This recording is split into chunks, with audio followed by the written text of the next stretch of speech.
When politicians leave office, there is often a period of time when they are indulged and they are allowed to stay on in their official residence for a little while longer. In July 2018, for example, when he resigned as Foreign Secretary, Boris Johnson vacated the official residence at Carlton Gardens approximately 3 weeks later. And the delay for his departure wasn't extensively covered in the media, and specific reasons for the timing weren't publicly detailed. When in 2021, the Israeli Prime Minister Benjamin Netanyahu agreed to leave the official residence nearly a month after his successor, Naftali Bennett, assumed office. The extended stay was reportedly all about logistical arrangements for the transition. So the delays are not uncommon, but it sort of takes the biscuit, doesn't it, when the incumbent of office leaves office because of a disgrace and remains in residence for a further 6 months. And this is what's happening to Justin Welby, the former Archbishop of Canterbury, who was forced into a speedy resignation prompted by his handling of abuse allegations, which was ostensibly an act of contrition, yet his post-departure arrangements betray a completely different arrangement, one of elite indulgence, institutional self-preservation, an almost feudal sense of entitlement, swanning around parties, hobnobbing in the British Museum, and so on. And the former Archbishop's continued residence at Lambeth Palace, despite his resignation in disgrace, raises significant questions about the Church of England's priorities and its sense of accountability. Welby officially stepped down on January the 6th, 2025, following intense scrutiny over his failure to act decisively on allegations against John Smythe, one of the most prolific abusers associated with the Anglican Church. However, despite his resignation, he's been granted an extended stay of up to 6 months in his private quarters at Lambeth Palace, a privilege rarely extended to other clergy who leave under a cloud of controversy. And while church officials insist this is standard practice for departing clerics, the circumstances of Welby's resignation make this arrangement particularly egregious. In addition, because the resignation followed some weeks of dithering as well. Unlike a retiring priest quietly leaving parish life, Welby's departure was the result of sustained pressure following damning revelations about his inaction.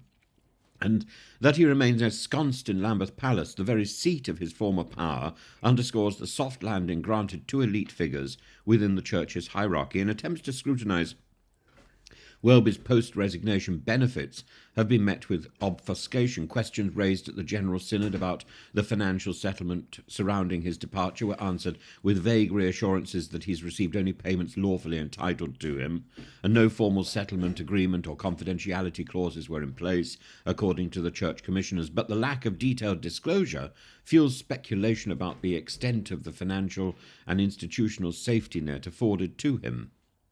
Welby's lack of property ownership in the UK has been cited as a reason for his extended stay at Lambeth Palace. However, he owns property in France inherited from his mother, that a former archbishop who has long preached about simplicity and moral responsibility finds himself in a need of extended grace and favour from the church while he seeks suitable London accommodation is at best unseemly.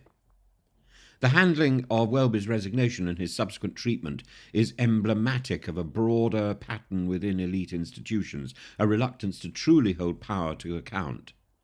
A bishop who failed so spectacularly in his moral duty, contributing to the perpetuation of systemic abuse, should not be afforded the dignity of a prolonged departure from Lambeth Palace. Instead, his continued presence suggests that the Church of England remains more invested in shielding its senior figures than in demonstrating a genuine commitment to reform. Welby's final weeks in office were marked not by humility but by ceremonial indulgence. He entertained guests at Lambeth Palace on his last day, enjoyed luncheons in the Great Hall, intimate gatherings in the guard room, a spectacle at odds with the gravity of his failures, and pontificated in the House of Lords. That he was later forced to apologise for making light of the Church's safeguarding failures in that final speech in the House of Lords further underscores the tone deafness of the entire affair.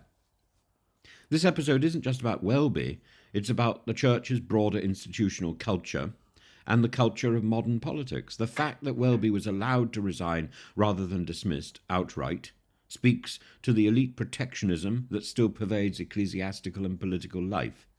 The contrast between the Church's treatment of Welby and the countless survivors of abuse, many of whom have had to fight for years to be heard, let alone compensated, could not be starker. We can think of other examples where politicians particularly have made disastrous decisions that have impacted us all, and yet they wander around through the TV studios with aplomb. I can think of a person with who Liz Truss thought had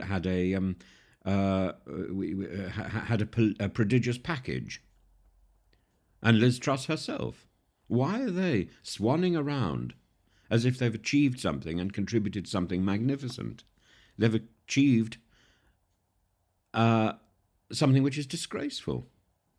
Even if Kwasi Kwarteng happens to be one of the most brilliant writers of his generation.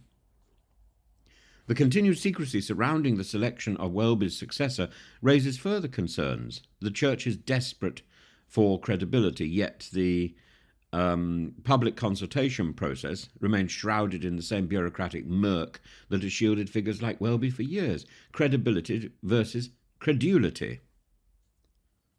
Justin Welby's extended tenure at Lambeth Palace, his financial arrangements, the Church's reluctance to enforce real accountability all highlight the institutional indulgence afforded to elites, even in the wake of the scandal.